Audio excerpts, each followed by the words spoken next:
Obesity या मोटापा, क्या सिर्फ ओवर ईटिंग की वजह से मोटापा हो जाता है? अगर ऐसा है तो जो डिफरेंट लोग एक जैसी ओवर ईटिंग करते हैं वो एक जैसे मोटापे का शिकार क्यों नहीं होते? ये एक बहुत इंपॉर्टेंट क्वेश्चन है। तो सिर्फ ओवर ईटिंग के साथ ओबेसिटी को लिंक कर देना ठीक नहीं रहेगा। इसका ये जवाब है कि ओबेसिटी जो है वो एक ऐसी क्रॉनिक डिजीज़ है जो कि सिर्फ ओवर ईटिंग या सेडेंटरी लाइफस्टाइल की वजह से नहीं होती, बल्कि बहुत से और फैक्टर्स भी इसमें इन्वॉल्व हो जाते हैं जो कि इंसान के अपने इख्तियार में नहीं होते। इसमें उसके जेनेटिक फैक्टर्स आ जाते हैं। बाज़ फैमिलीज़ हैं जिनके अंदर आपका मोटापा बहुत कॉमनली पाया जाता है, बहुत से मल्टीपल फैमिली मेम्बर्स मोटापे का शिकार होते हैं। इसमें डिफरेंट जीन्स इन्वॉल्व होती हैं। इसके अलावा डिफरेंट हार्मोन्स हैं जिनकी डिसरेगुलेशन की वजह से मरीज़ मोटापे का शिकार होता है। जो बहुत कॉमनली हमें हार्मोनल डिसरेगुलेशन जो मोटापे का शिकार करती है, उसमें हाइपोथायराइडिज्म आ जाता है, उसमें कुशिंग्स सिंड्रोम आ जाता है। बहुत से और हार्मोन्स हैं जिनकी डिसरेगुलेशन की वजह से आप मोटापे का शिकार हो सकते हैं।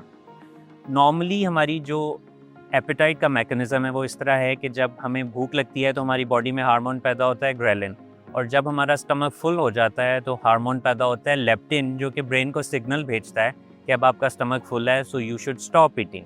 लेकिन मोटापे के पेशेंट्स के अंदर लेप्टिन रेजिस्टेंस पाई जाती है, यानी कि लेप्टिन हार्मोन अपना काम ठीक तरीके से नहीं कर पाता, जिसकी वजह से ब्रेन को सिग्नल्स नहीं जाते कि अब आपका स्टमक फुल हो गया है, और द पेशेंट कंपल्सिव ईटिंग करता रहता है, खाता रहता है, उसका पेट फुल उसको लगता है कि नहीं हुआ अभी तक, जिसकी वजह से कैलोरी सरप्लस का शिकार वो हो जाता है।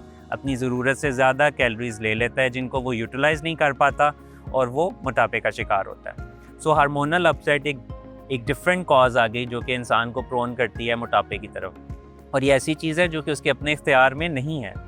इसके अलावा बहुत से साइकोलॉजिकल फैक्टर्स होते हैं। कुछ लोग साइकोलॉजिकली अपसेट होते हैं और वो कंपल्सिव ईटिंग का शिकार होते हैं। गलत टाइम पर जो है वो ज़्यादा कैलोरीज यूज़ कर लेते हैं, लेट नाइट स्नैक्स यूज़ कर रहे होते हैं और उनको यूटिलाइज़ नहीं कर रहे होते, जो कि अगेन कॉज बनती है।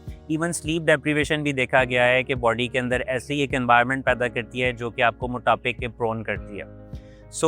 ये डिफरेंट फैक्टर्स आगे जो कि इंसान के अपने इख्तियार में नहीं हैं, जो कि उसको मोटापे का शिकार कर रहे हैं। इसलिए टेक होम मैसेज है कि जब भी आपके सामने कोई मोटापे का पेशेंट आए तो आपको उसको जज नहीं कर लेना चाहिए कि ये उसकी अपनी कोताही और गलती की वजह से वो मोटापे का शिकार है, बल्कि आपको एक क्लिनिशियन के तौर पे एम्पैथेटिकली उस पेशेंट को अप्रोच करना चाहिए कि उसकी असल प्रॉब्लम उसकी लाइफस्टाइल के अलावा कोई और फैक्टर्स तो इन्वॉल्व नहीं जो उसको मोटापे का शिकार कर रहे हैं। और यही बेसिस बनाती है हमारी मेडिकल मैनेजमेंट की भी, जहाँ पर हमें एज एंडोक्रिनोलॉजिस्ट स्टेप इन करना होता है कि हमें किन पेशेंट्स को मेडिकल मैनेजमेंट की तरफ लेकर जाना है, ताकि हम उन चीज़ों को भी एड्रेस कर सकें जो कि उसकी लाइफस्टाइल के बियॉन्ड हैं।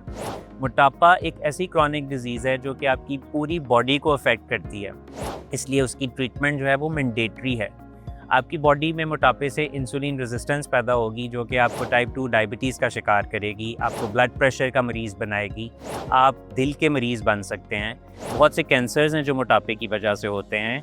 आपको इनफर्टिलिटी भी मोटापे की वजह से हो सकती है। इसलिए इस प्रॉब्लम को एड्रेस करना बहुत ज़रूरी है और उसको एम्पैथेटिकली एड्रेस करना बहुत ज़रूरी है, और एक पेशेंट के साथ आपका बॉन्ड बनाना बहुत ज़रूरी है ताकि वो आपको ओपनली आपकी तरफ रुजू कर सके और वो ये ना फील करे कि आप उसको उसकी ईटिंग हैबिट्स या उसकी लाइफस्टाइल की वजह से जज कर रहे होंगे।